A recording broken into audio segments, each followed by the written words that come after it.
Hi everyone, today we're going to be working on how to create your template using MailChimp, which is the recommended mail service, or email I should say. So when you log into your MailChimp account, this is what you're going to see. This is the dashboard. On the top left, you are going to see templates. So we're going to click on that. If you have created templates in the past, it will show you those templates. If you haven't, once the page loads, you're not really going to see anything other than create template. So we're going to create the template right here. Click on that.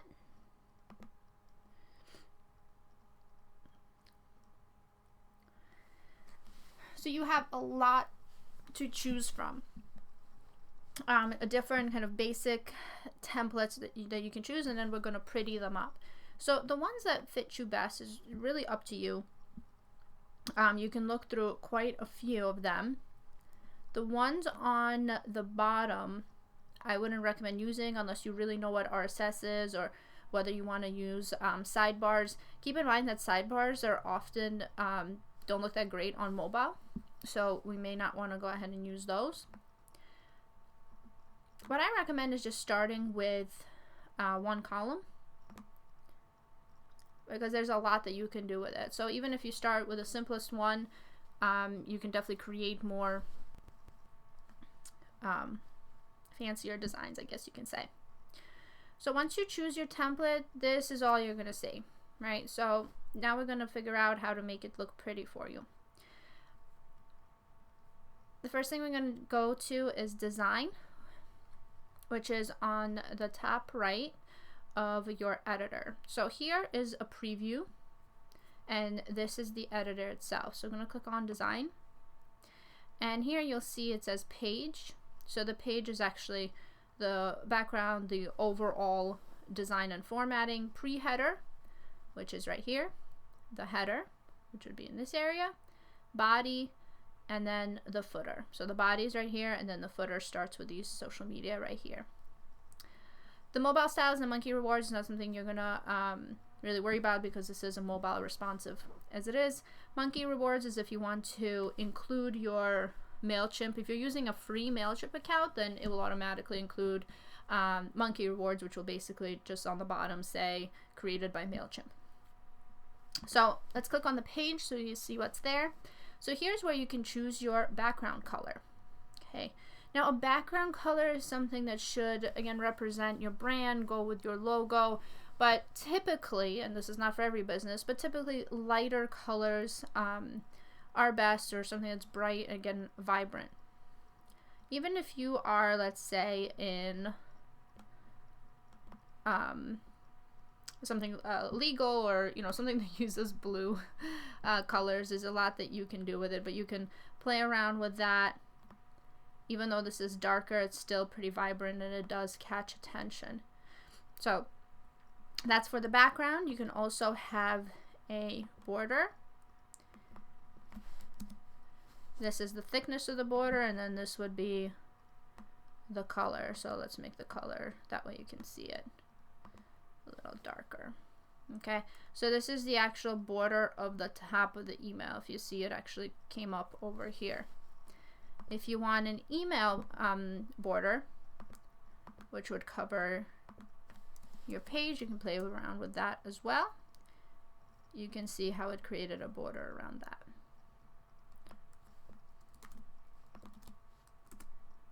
Right? So most of it is really getting acquainted with how you want your page to look. Now, also here, heading 1 and heading 2, this is when you already create your email. So you can see it's time to design your email. Where it says that's a heading, right? So we're going to play around with that. Now keep in mind that every time you use a heading, this is what it's going to show up as. So if you ever want to change the way your heading looks, this is the place to do it. Okay? If you want more spacing in between words, and so on. So everything can be done here. Heading 2 is, again, a way of saying a smaller title or a subtitle. Heading 3 is smaller than that. And then you have your heading 4. Most of you are only going to use probably heading 1 and maybe 2, and the rest is going to be text, right? So here's pre-header. Pre-header again is the one right up top. So we're going to play around with the background color. Make it white. You can create the border on the bottom. Padding really means how much space you want. How much space do you want on top? So for instance, if we do 15, you see there's more space now from the border to the text. If you wanted more on the bottom, you see it creates more space here as well. So here's pre-header text. So the text that's in here, you can control whether it's centered, its size, color, font. MailChimp has a really great selection of fonts. They've just added more. So there's definitely a lot of stuff to play around with that can show people your brand, your personality, and so on. So pre-header link, right? So you may have seen this before where it says view this email in your browser. So if we want to make the link red, that's what it's going to look like. Create it bold. If we don't want it underlined, lots of stuff you can do with it. So that's the pre-header design. We're going to save that. Always make sure you click the save button. Header. So header is the next one. So same thing, background, border, header text, and header link. So this would be in this area, right? The header area, this is the body area. So the body is where most of your editing will be. This is where you're going to be adding all of the information. So again, this is the background, just to show you where the background is. It's me right over here. That's horrible. We're gonna brighten up the color there. For the most part, I would strongly urge you to use very, very light colors for the background. So if you wanted to have a little, greenish hue or something, that's fine. But as you can see, it's very, very bright here. So if you want it to be, I mean, personally, I would stay away from gray because it just looks very mundane and rainy. We can play around with that as well. Same here with the border, padding, and then here's the body text. So the body text is important because that's what the type of text that people are going to be seeing for the most part. Keep in mind that you really want to stick with the standard web fonts because this is what most of the devices and most of the browsers are able to read. Again, MailChimp did add some custom web fonts, which means that most of the devices and browsers will be able to read it, but not all of them. So it may actually then translate back to a standard web font. So you really do have to play around with them. That's a very, very old font, but a lot of people still use it. So you can play around with that, as well as the spacing. So sometimes you want to keep it a little close. I recommend 1.5 spacing or double space, so people have, they're able to concentrate on the text and it's not too much going on there. Same with the links. So any links you include in the body will be this color, whatever it is that you choose, right? So make sure that you choose a color again that fits your branding and so on. But links should stand out, so try to really keep them bright. All right, play around with that. Click on save, and finally the footer. There's not much that you're going to need to do in the footer, but you can definitely change its background, borders, text, and footer link. Same as the other ones. I usually just leave it as it is. So now we'll go to the content, right? Now we have kind of the design and the formatting figured out. We're going to go to the content. So let's go through each one. First is the text. That's probably the one you're going to be using quite a bit. So as you can see, here are the, it tells you whether you're dropping it into the body, or you dropping it into the header, pre-header, footer, so on. So we're going to drop it into the body here. So as you can see, it already took on the background that we had chosen in the design portion. So this is a text box. This is where you can go ahead and add your text. Then we have boxed text. So boxed text is a little different because it creates a box around it already. You can change the style, and you can change the settings. So let's just say you don't like that dark background. You can change the background to be something different of that specific box, right? So we have the border here as well if you want to create a border around the style. Just to show you, I'm gonna make it really white.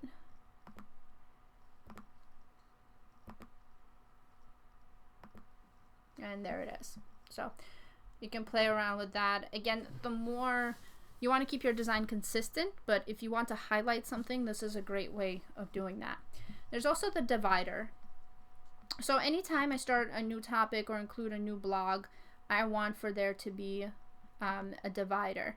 Now, you can't really see the divider if your background is not white, so you may want to actually add that background in there as well. Next is the image. I'm going to drop the image in here. I'm going to browse. I already have photos uploaded over here, so if I wanted to upload something, I just click on upload and I can include an image in there. So I'm just gonna select an image from now. Here it is. Now the neat thing is that you can edit your images right here in MailChimp. So you can crop them, resize them, change their orientation, and add text, splash, draw. There's a lot of stuff that you can do. I just encourage you to play around with that. Once you're done, you just click save, and it will save it for you. Okay, so here it is. I'm just going to change the background real quick. I'm not really liking the green. Sorry, a little OCD here. Sorry, the body background. We're just gonna leave it at white. Alright, perfect. So I'm gonna leave it at white here. Alright, so if you wanted an image group, this is especially great if you have products that you want to add. You can add up to 5 images per image group, and there are different settings. So you can have either next to each other or under each other if you prefer. Keep in mind that when it's on mobile, even if they're next to each other like this, they're going to be one under the other when it's on mobile. So either way you go. You can add images right there. You can also add an image card. An image card allows you to have the image and then also something under it. Okay, so you can also change where the caption is and where the image alignment is in the settings of the actual image card. So let's just say I wanted my, and right now it's aligned left, so I want it to align center, but I want my caption to be on the right. So it will move the image over and it will give me the caption on the right. And it's asking me how big should the caption be. I want it to be only 1/3. I want the image to be the focus. So there's a lot of stuff that you can do in order to create your own template in this. Okay. So I'm going to save and close. Now let's just say I want to edit one of these now. All I have to do is click that little pencil and it will give me the ability to edit the image, right? So here's the image. We can upload something here. Gonna upload something random. Let's see. We'll just keep using this image. Upload that. And then I'm gonna go ahead and just change our text over here and save. Now let's just say I don't want these anymore. I can just delete them right here. And it will always ask you, are you sure you want to delete? Delete. Okay, so here we are. Next is image and caption. Unlike image card, which it's very similar, the only difference really is that this is not boxed text, meaning that it will have just whatever background your body you've indicated in your body to be, which in this case is white. Again, the style in the settings, sorry, you can change where the caption is. So let's just say I want it on the left, and how much of the space it takes. So if I wanted to take 1/3, just like the one above, this is how it would be. I can also have several images. Let's just say I want to have 2 images. It will automatically create those for me as well. Okay, so if I do have 2 images, it will ask me for caption 1 and then caption 2. And of course here I can upload 2 different images. So it's doubles it for you with just 1 click. So as you can see here, I'm just gonna test caption 2. So you can see that it's showing up right on the left. And then when I want to do caption 1, I want to do a test caption 1. So it's right here. Save and close. There's social shares. So what it does is it shares your newsletter. Let's just say, you know, people can share your newsletter onto their Facebook, Twitter, so on. And there's also social follow. Social follow is right here. It's automatically in the templates that you pick. So make sure that you include your Facebook, website, Twitter address. You can also add quite a few other services, including your email. If you have House or an RSS feed, if you have GitHub, Instagram, Google+, Pinterest, YouTube, LinkedIn, you name it, you can go ahead and include that in here. And then save and close, you're good to go. There's also a button.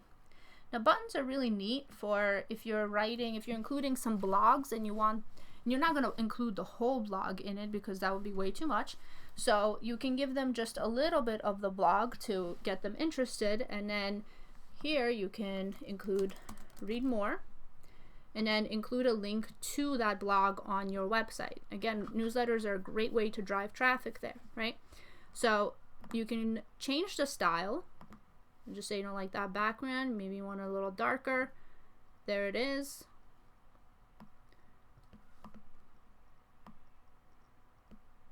Okay, you can change it up however you want. Different colors. You can create a border.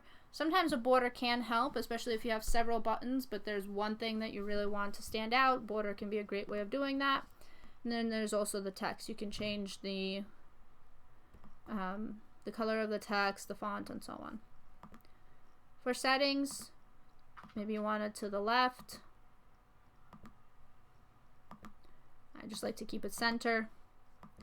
You can have it full width if you'd like, or just fit to text. Lots you can do. You already have a footer, so there's no reason to include a footer, but this is what that would do. Then you have coding. So if you know how to code HTML or other CSS codes that you would like to include, you can do that as well. And here's a video. So the way that the video from MailChimp and all other mail services works is that you have to include your video URL. So the YouTube URL of the video that you want to include. It will not automatically play in your email because that would be way too big in most cases for an email to even go through or be sent. So, and even if it did get sent, it would take way too much time to load. So what the mail service does, it basically creates a link, and it will pull that information. And let's see if I can actually show you something here. Alright, so this is one of the tutorials that we have worked on earlier, so we're going to include that in here. So you see what it does, that actually already creates a thumbnail for you. Okay, the same thumbnail, whatever thumbnail it is that YouTube had picked or the one that you had uploaded previously, and it plays it for you. And the caption right here under the video, you can edit that as well. So you save and close, and when the person, when your subscriber opens this email, when they click to play the video, it will take them to the YouTube channel. So let's go into preview mode to look at our template here.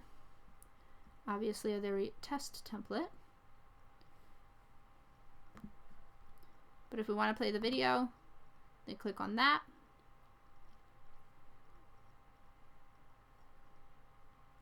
In this case, because it's because we're just previewing the template, it's not going to allow us to do that. But basically, when they do see that, once you click on it, it will take them to the YouTube channel. So this is how you create a template. Again, there's a lot of stuff that you can do. I recommend that you go in the same order that we went. Keep in mind that you want to keep your text to a minimum, so do utilize the buttons as well as links. So to show you real quick, here we have a few links. And the way that you make a link is, let's just say I want to create a link here. Look of your email. I select that text, and then I click the little hyperlink, and I paste whatever web address it is that I want. Let's say that I want that link to send me an email. So I can create an, I can put in my email address, the message subject, so I recognize when that email is coming from there, and the message body. So you can actually create a link for somebody to email you directly from there. You can also link a file. You can upload a file into there, so when they click on that link, that file would show up. And that we can definitely see here. So you can always preview it right here.